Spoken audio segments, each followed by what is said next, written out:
Hey everyone, welcome back to the channel. Today we are diving into the demo for Astra Fading Stars, a hand-drawn indie action adventure with a cosmic twist. A big thank you to the creative director and the dev team for giving me access to this early build. We are going to be taking a look at some of the game mechanics, the story, and an overall what I think. This game has a lot going for it, and I'm really excited to take a look at it. It's one of those where I've been playing a lot of Hollow Knight and Silksong games recently, and this one falls right into that category with a lot of strong concepts, and it ties everything together really well into an experience that is very similar to what you can expect from something like Hollow Knight. So the big question is, should this game be on the radar for fans of Hollow Knight? Let's break it down. Alright, so for the first thing I want to kind of talk about is the game mechanic, or the core mechanics and the gameplay. When it comes to gameplay, Astra Fading Stars gives you the essentials right away. You have movement, jumping, gliding, and the use of your astral power, which, if you've ever played Hollow Knight, will feel very familiar, in a good way.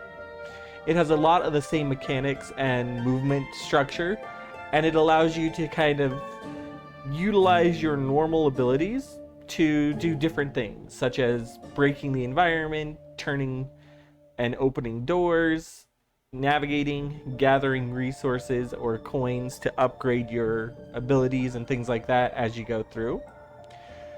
Now, a unique mechanic is the block/parry system in the game. You do have the ability to dodge somewhat. In the demo, there was no dash, which I'm sure is something that's going to get added in. Dashing is kind of a main mechanic in most of these kind of games, with the bosses usually dealing area attack damage. So I can see them adding that in. But the parry system is a little bit different than what it was in other games like Hollow Knight and Silksong.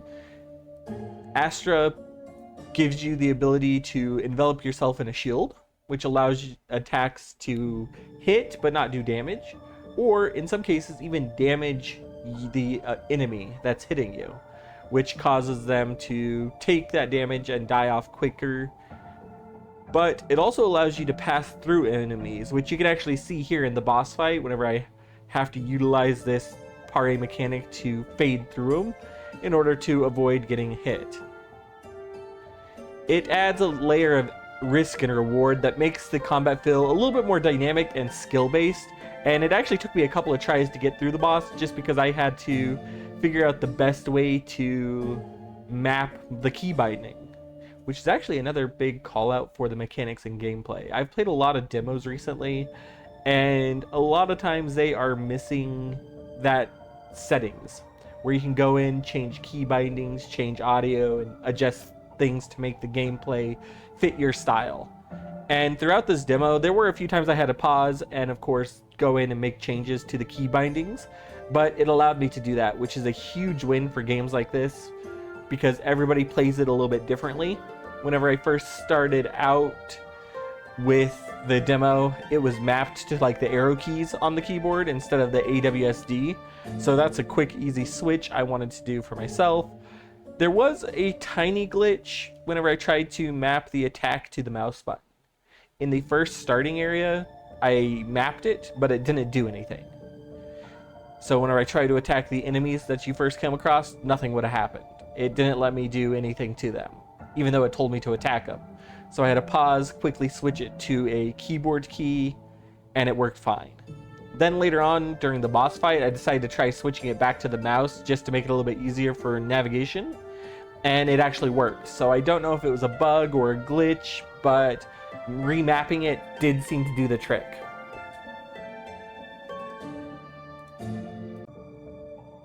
One last section on the mechanics is the actual traits and things like that. Now, we don't get to see a lot of these, but inside a menu whenever you're resting, you could actually go in and upgrade your weapons, add artifacts, things like that, which is a really thought out process. There's a lot more to this. I wish we could see more of it, but this is kind of where the demo stops on that.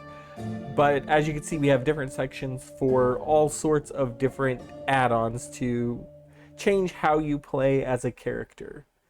So when this comes into full release, I'm kind of excited to see what all kind of things we get. Kind of think of this like the charms back in Hollow Knight, but there is more to it. And I just can't wait to see it. So our next section here is going to be the art and sound design. Visually, Astra carries the same hand-drawn style that Hollow Knight fans will recognize, but it takes a different approach with its color. The overall palette is brighter, and your character has an bold orange jacket on that really draws your eye to the center of the screen and the action. It's clean, distinct, and keeps the game feeling alive. And paired with the audio side, the Astral-inspired soundtrack is a perfect fit. The music has a cosmic, ambient, slightly haunting quality that matches the Fading Stars theme really well. Together, the art and the sound give this a very strong identity, and I'm looking forward to see what some of the other areas look like outside of the demo whenever this gets fully released. Now, for the story and atmosphere itself, the story in the demo is definitely light. Since most of the demo plays like an extended tutorial, giving you the concepts of how to go through, how to attack, how to upgrade, how to work in your different abilities, it doesn't really build a lot of the story. Now, there is a sense of story with the world being attacked by corrupted creatures, and you and the person you start out with, which I'm assuming is your brother, sacrifices themselves so you can escape, grow stronger, and then eventually return. There wasn't a whole lot explained with it other than that you have to save the world, which kind of is the point of games like this in general. Now, it's clear that the devs have a story in mind and they're laying the foundation. It has all the bones of being a great narrative game with really good story hooks and deep lore. I just can't wait to see more of it, and I want them to release maybe an updated version, hopefully with a little bit extra, because there were some nice parts that drew me in.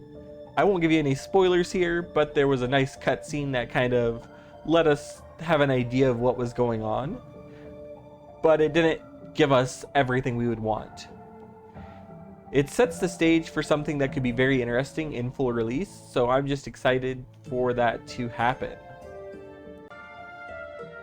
Now, my final score and verdict for this demo is it's an easy 9 out of 10.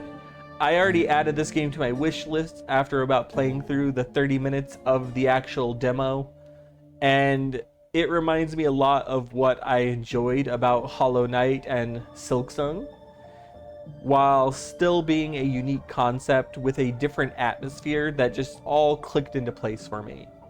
It's giving us some nice mechanics. There's a lot of extra stuff that we did not get to preview. And the story framework, while it's there and in the beginning stages, it's making me want to see the rest of it. I want to see more. So yeah, Astra Fading Star is absolutely a game Hollow Knight fans and anyone who loves atmospheric indies should have on their wish list.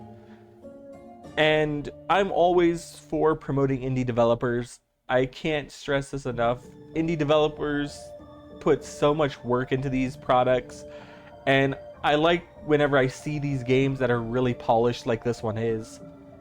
And I can't wait for the full release. It's going to be one of those must-buys for me. Thanks for watching. If you enjoyed the review, hit that like button, drop a comment, and let me know if you've tried the demo. And don't forget to subscribe for more indie coverage. The stars may be fading, but this game's future looks bright. See you in the next one.